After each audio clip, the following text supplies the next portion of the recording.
इयत्ता 6वी मराठी विषय। आज आपण इयत्ता 6वीचा दुसरा धडा पाहणार आहोत, पुस्तक माझा गुरु। तर बघा, हा जो धडा आहे याचे लेखक आहेत संदीप खरे यांनी हा धडा लिहिलेला आहे। प्रत्येक धड्याचे लेखक सुद्धा तुमचे पाठ पाहिजेत।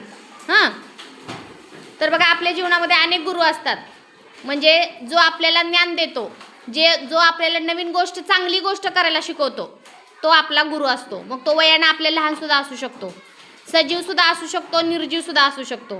गुरुदेव दत्त जे आहेत, दत्त महाराज, त्यांनी एकूण 24 गुरु केले होते। किती गुरु केले होते? 24। तर बघा, धडा सुरुवात करते मी। माझी अगदी लहानपणीच पुस्तकांशी मैत्री झाली। आई मला खूप पुस्तकं विकत आणून द्यायची। माझा वाचनाचा वेग चांगला असल्यामुळे पुस्तकं पटकन वाचून पूर्ण व्हायची। खेळणी विकत घेण्यापेक्षा पुस्तक विकत घ्यायला तेव्हा मला खूप आवडायचं। म्हणजे लेखक जे आहेत ना, ते त्यांच्या बालपणीची आठवण तुम्हाला सांगत आहेत या धड्यातून, की त्यांना प्रत्येक खेळणं विकत घेण्यापेक्षा त्यांची आई काय द्यायची, त्यांना काय घेऊन द्यायची? पुस्तकं। वाढदिवसाला, दिवाळीला कुणी भेटवस्तू देणार असेल तर त्याला मला पुस्तकं भेट दे असंच सांगायचो। विकत आणलेली पुस्तकं पटकन वाचून पूर्ण व्हायची, म्हणून मग आईने ग्रंथालय लावले। ग्रंथालयातून आठवड्याला 2 पुस्तकच मिळायची। किती पुस्तकं मिळायची ग्रंथालयात गेल्यावर? 2च। ग्रंथालय आहे ना आपल्या शाळेचं, म्हणजे ज्या ठिकाणी पुस्तकं वाचण्याची जागा असते त्याला ग्रंथालय म्हणायचं। तुमच्या गावात आहे का ग्रंथालय? आहे का गावात? नाही। मोठं पंढरपूरला वगैरे गेलात तर तुम्हाला माहिती मिळेल बघा, तिथं आहे ग्रंथालय। म्हणजे तिथं काय करायचं असतं, तासन तास लोक पुस्तकं वाचत बसलेली असतात, म्हणजे जागा पण असते बसायला, खुर्ची, टेबल, आणि आपल्याला पाहिजे ते पुस्तक निवडायचं आणि वाचायचं। असं ग्रंथालय आहे मोठं पंढरपूरला सुद्धा। तर बघा, पहिल्या 2-3 दिवसातच पुस्तक वाचून व्हायची। मग अशा वेळेला आई खूप वैतागायची। एकदा तर आईने चक्क रद्दीतून किलोवर पुस्तकं विकत आणली। काय केलं आईनं? म्हणजे आपण जी जुनी पुस्तकं म्हणून रद्दी भंगारवाल्याला विकतो ना, रद्दी म्हणून, तशा दुकानात जाऊन त्यांच्या लेखकाच्या आईने 1 किलो वजन होईल एवढी पुस्तकं आणून दिली त्यांना, आणि माझ्यासमोर ठेवली। चित्रात दिसतंय बघा। लहानपणीच माझ्यावर पुस्तकांचा असा वर्षाव झाला। हळूहळू पुस्तकच माझे गुरु बनले। हे कधी आणि कसं घडत गेलं ते कळलंच नाही। 4थीला असताना मला पहिली कविता सुचली। कितवीला असताना? 4थी। म्हणजे त्यांना स्वतःहून ती कविता सुचली आहे, स्वतः त्यांनी तयार केली आहे ती सगळ्यांना खूप आवडली। तेव्हा त्यात मला बक्षीस देखील मिळालं होतं। हळूहळू शब्दांशी दोस्ती झाली व मी कविता लिहू लागलो। कधी एका दिवसात 3 कविता लिहायचो, तर कधी 3 महिन्यातून 1। म्हणजे कधी कधी दिवसातून 3-3 कविता ते लिहायचे, आणि कधी काय व्हायचं, महिन्यातून कधीतरी एकदाच लिहायचे। पुस्तक आणि कविता यांमध्येच माझं मन रमायचं। मग बघा, हे लेखक जेव्हा त्यांचं मन फक्त पुस्तकात रमतं, तर त्याचं कारण काय आहे? कशामुळं? आपलं कसं फक्त खेळातच मन रमतं, टीव्हीतच मन रमतं, कारण लहानपणापासून आपल्यावर तो संस्कार झालेला आहे। आपल्या घरात जर कंटिन्यू कोणी मोबाईल, टीव्हीच बघत असेल तर आपल्याला पण वाटतं मोबाईल, टीव्ही मिळावा। पण त्यांच्या आईने त्यांच्यावर काय संस्कार केले? फक्त पुस्तकं द्यायची हातात। त्यामुळं त्यांचं मन त्या पुस्तकात रमू लागलं, आणि ते मोठे काय झाले, मोठ्यापणी लेखक झाले। उगीचच कुणाला पुस्तकाचं वेड लागतं का? नाही लागत, ते लहानपणापासून असतंय। मला सगळ्या प्रकारच्या पुस्तकाचं वाचन करायला आवडतं। कुठलाही विषय मला वर्ज्य नाही। वर्ज्य म्हणजे नको असलेला, वर्ज्य म्हणजे नाही का, मला न आवडणारी गोष्ट, त्याला आपण वर्ज्य म्हणतो। कवीनं फक्त कविताच वाचाव्यात असं नाही, तर त्याने सामाजिक पुस्तकं, कादंबरी, कथा, आत्मचरित्र, ललित असं सगळ्या प्रकारचं वाचन करावं। वाचनामुळे शब्दांशी मैत्री होते। जर आपण सारखं वाचत राहिलो तर कशाशी मैत्री होते आपली? शब्दांशी। म्हणजे खूप शब्द माहीत होतात आपल्याला। असे कितीतरी शब्द आहेत की त्याचा अर्थ आपल्याला माहीत नसतो। का? कारण आपण वाचनच करत नाही। वाचत गेलो तर आपल्याला अर्थ लागतो, त्या शब्दांचा अर्थ समजायला लागतो। शब्दासारखे शब्द हे किती वेगळ्या प्रकारच्या भाषेमध्ये असू शकतात हे वाचनातून समजते। हे वेगवेगळ्या लेखकांच्या लेखनातून उमजत जातं। आपण सुरुवातीच्या काळात शब्दाला एकाच बाजूने बघत असतो, त्याला आपल्याला चौफेर बघता आलं पाहिजे।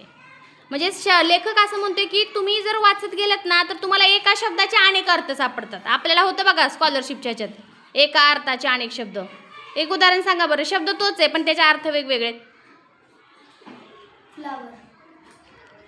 फ्लावर म्हणजे भाजीचं पण नाव, आणि फ्लावर म्हणजे फूल, आहे की नाही? फ्लावर म्हणजे पीठसुद्धा, म्हणजे पीठ जे असतं ना चाळणीतलं पीठ, गव्हाचं पीठ वगैरे, त्याला सुद्धा काय म्हणतात? फ्लावरच म्हणतात. ठीक आहे. तर बघा, लेखक असं म्हणतात की हे सारं पुस्तकांमुळे साध्य होतं. जर खूप पुस्तकं वाचलीत तर शब्दांचे, भाषेचे वेगवेगळे आयाम कळतील. आयाम म्हणजे वेगवेगळे अर्थ कळतील.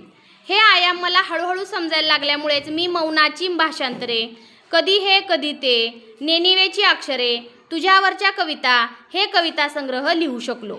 कविता संग्रह म्हणजे ही त्यांनी लिहिलेल्या कवितांची नाव आहेत. मी जे आत्ता वाचले ते कशाची नाव आहेत? त्यांनी लिहिलेल्या कवितेची नाव आहेत.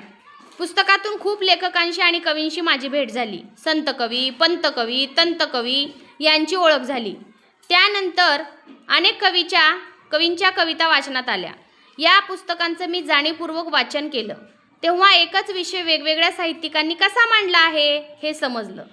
म्हणजे लेखकाला असे वेगवेगळे विषय आता समजू लागले की हा विषय कशाशी संदर्भात आहे, तो विषय त्या माणसाने कशा संदर्भात मांडलेला आहे, हे कशामुळं कळायला लागलं त्यांना? अनेक पुस्तकं वाचल्यामुळं. एखादा विशिष्ट लेखक आवडला की त्यांचा पाठपुरावा करून मी त्यांची अनेक पुस्तकं वेड्यासारखी वाचली. म्हणजे आता समजा एखाद्याला अब्दुल कलामांचं पुस्तक वाचायचं आहे, आपले जे राष्ट्रपती होऊन गेले APJ अब्दुल कलाम, हे की नाही, त्यांनी अग्निपंख नावाचं पुस्तक लिहिले बघा, वाचा सगळ्यांना मिळालं तर. जर मला आता त्यांचं एखादं लिहिलेलं पुस्तक जर आवडलं ना, तर मी त्याच लेखकाची पुस्तकं, त्यांनी जेवढी पुस्तकं लिहिलीत ना तेवढी आपण वाचत सुटतो. का?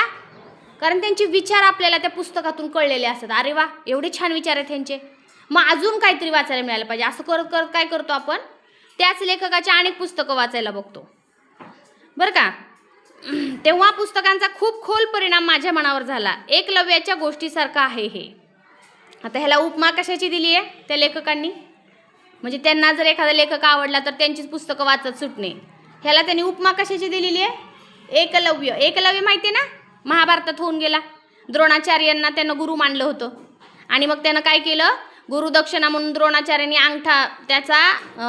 अंगठा मागितला होता. तर त्यानं लगेच तो काय केला होता? सप्पदिशी कापून अंगठा त्यांना दिला होता गुरुदक्षिणा म्हणून. तो एकलव्य. तर बघा, माझे दुसरे गुरु म्हणजे मला आयुष्यात आलेले अनुभव.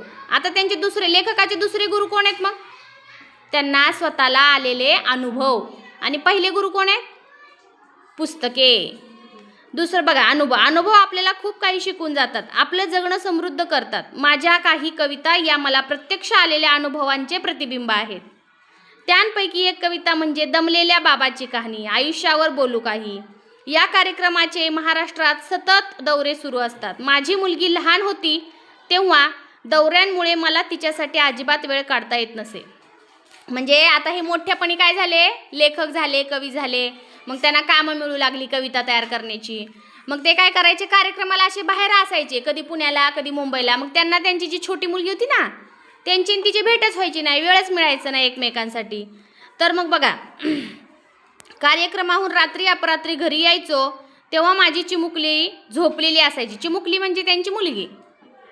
काही वर्ष अशीच पैसे कमावण्यात गेली आणि एके दिवशी जाणीव झाली की जिच्यासाठी आपण हे सगळं करतोय तिला आपण वेळच देऊ शकत नाही. आणि या अस्वस्थतेतून जन्म झाला दमलेल्या बाबाची कहाणी या कवितेचा. तुम्ही ऐकली असेल बघा कविता व्हॉट्सअपवर, फेसबुक. दमलेल्या बाबाची ही ऐकली का ग? संदीप खरेंची अशी तालासुरात होती बघा एकदम. मी तुम्हाला ऐकवते ती कविता नंतर मोबाईलवर. दमलेल्या बाबाची कहाणी खूप सुंदर आहे बरं का ही कविता, तुम्ही ऐका मोबाईलवर, खूप सुंदर आहे. म्हणजे त्यांना वाटलं की आपण किती पैसा कमवला, खूप वन फिरलो, पैसा कमावला, पण ज्या मुलीसाठी आपण करतो तिलाच आपण वेळ देऊ शकत नाही. म्हणून त्यांना त्या जाणीव झाली, अनुभव आला आणि मग त्यांनी ती कविता लिहिली. ही कविता ऐकल्यावर बऱ्याच लोकांचे डोळे पाणावलेले असायचे. कार्यक्रम झाल्यावर बरेच लोक भेटायचे व म्हणायचे, तुम्ही आमचीच व्यथा मांडली आहे. असंख्य बाबांशी म्हणजे वडील, बाबा म्हणजे कोण? वडील. या कवितेच्या माध्यमातून मी जोडला गेलो. त्यामुळे असे अनुभवच माझ्या कवी मनाचे गुरु आहेत. म्हणून लेखक म्हणतात की माझा पहिला गुरु ही माझी पुस्तकं आहेत आणि माझा दुसरा गुरु म्हणजे मला आलेले अनुभव आहेत. शेवटी मी एकच सांगेन, ज्यांच्याकडून आपल्याला प्रेरणा, विद्या, कौशल्य, ज्ञान मिळतं ते सर्वच आपले गुरु असतात. मी आता सांगितलं तुम्हाला की जो आपल्याला नवीन ज्ञान देतो ते आपले गुरु. तसंच लेखक काय म्हणतात बघा, ज्यांच्याकडून आपल्याला छान प्रेरणा मिळते, मग तो कुणी ओळखीचा असो अगर नसो, हां, लांबचा असो अगर दूरचा असो, मित्र असो अगर शत्रू असो, जो आपल्याला प्रेरणा देतो, आपल्याला विद्या देतो, जो आपल्याला कौशल्य शिकवतो. म्हणजे आता समजा एखाद्या शेजारच्या बाईने आपल्याला शिकवलं, हे असं नाही गं, हे फुलं असं करायचं असतं, तरी ती सुद्धा आपली गुरुच झाली. जो आपल्याला विद्या देतो, कौशल्य शिकवतो आणि जो ज्ञान देतो, ते सगळेजण आपले कोण आहेत? गुरु आहेत. त्यांच्याबद्दल नेहमी कृतज्ञता आणि आदर असावा. म्हणजे ज्यांनी आपल्याला ज्ञान दिलं त्यांच्याबद्दल आपण कृतज्ञ असलं पाहिजे. म्हणजे जाणीव असली पाहिजे की अरे यांच्यामुळं मी शिकलो, यांच्यामुळं मला ज्ञान मिळालं. आहे ना आपल्या जीवनामध्ये असे बरेच जण असतात बघा. तर ते सगळ्यांबद्दल आपल्याला मनात आदर असावा. अनादर असावा का? नाही. काय काय मुलं बघा शाळा सोडून जातात आणि परत रस्त्याने शिक्षक दिसले तर त्यांच्या तोंडाकडे सुद्धा बघत नाहीत. पण 1ली ते 5वी, 1ली ते 10वी शिकलेले असतात त्या शाळेत, ते शिक्षक असतात आणि त्यांना जवळून येऊन भेटायच्या 2 गोष्टीसुद्धा बोलायचं त्यांच्या धाडस नसतं. तर त्याला म्हणायचं अनादर. म्हणजे ज्या गुरूंमुळं आपण शिकलो, गुरु म्हणजे गुरुच नाही, असं जे पण कोणी शेजारचे पाजारी बाबा लहानाचं त्यांना काहीतरी लहानपणी छान मदत केली असेल, काही छान संस्कार दिले असतील, मग शेजाऱ्यांशी भांडण झाली की परत बोलायचंच नाही त्यांच्याशी, असं पण असतं बघा काय काय. पण आधीचे दिवस नाहीत आठवत की चला आपण त्या वेळेत त्यांनी आपल्याला मदत केली होती. तर आपले लेखक काय म्हणतात ते की ज्यांनी ज्यांनी आपल्याला ज्ञान दिलं त्या सगळ्यांबद्दल मनात कृतज्ञता पाहिजे आणि आदर पाहिजे. मी जसं पुस्तकालाच गुरु मानला आहे तसं कदाचित तुमचे गुरु म्हणजे कोण आहेत? आई वडील, दादा ताई म्हणजे बहीण भाऊ आपले मोठे, शाळेतील शिक्षकही असू शकतात. त्यांच्याविषयी कायम आदर बाळगा, त्यांच्याकडून मार्गदर्शन जरूर मिळवा, पण स्वतः शिकण्यावर भर द्या. काय म्हणतात ते की तुम्ही त्यांच्याकडून मार्गदर्शन घ्या, हे कसं करायचं ते कसं करायचं, पण स्वतः जास्त प्रयत्न करण्यावर भर द्या. आणि तुम्हीच काही केलं नाही तर मग काय उपयोग आहे का? नाही. जिथं जिथं आपल्याला चुकल, जिथं जिथं आपल्याला आता वाटते बाबा हे आपल्याला पुढं जमत नाही, त्या ठिकाणी अवश्य मदत घ्या, पण सतत धडपड करत राहा, सतत जाणीव ठेवा की आपल्याला शिकायचं आहे म्हणून. तर बघा, स्वतःच नवनवीन गोष्टी, प्रयोग, कौशल्य व ज्ञान आत्मसात करण्याचा प्रयत्न करा. तुमच्या प्रयोगशील वाटचालीला माझ्या खूप खूप शुभेच्छा. किती सुंदर धडा होता बघा. धड्याचं नाव काय होतं? पुस्तक माझा गुरु. आणि हा धडा अक्षरशः तुम्ही एखाद्या भाषणासाठी जर समजा तुम्हाला विषय दिला की गुरूंविषयी बोला, पप्पा आले पप्पा, गुरूंविषयी बोला काय, तर तुम्हाला ह्या धड्यातले 4-5 वाक्य अशी सुंदर आहेत ना, कायमस्वरूपी अगदी 10वी-12वी पर्यंत उपयोगी पडतील, एवढी सुंदर वाक्य आहेत. तर हे पाठ करून ठेवा या धड्यातली वाक्य. कायमस्वरूपी भाषणात, निबंधात, कुठेही तुम्हाला वक्तृत्व स्पर्धेत ह्याच धड्यातले तुम्हाला काय होतील? 4-5 वाक्य छान आहेत बघा, ती तुम्हाला अंडरलाईन करून देईन मी, ते तुम्ही पाठ करा. ठीक आहे? समजला का धडा सगळ्यांना?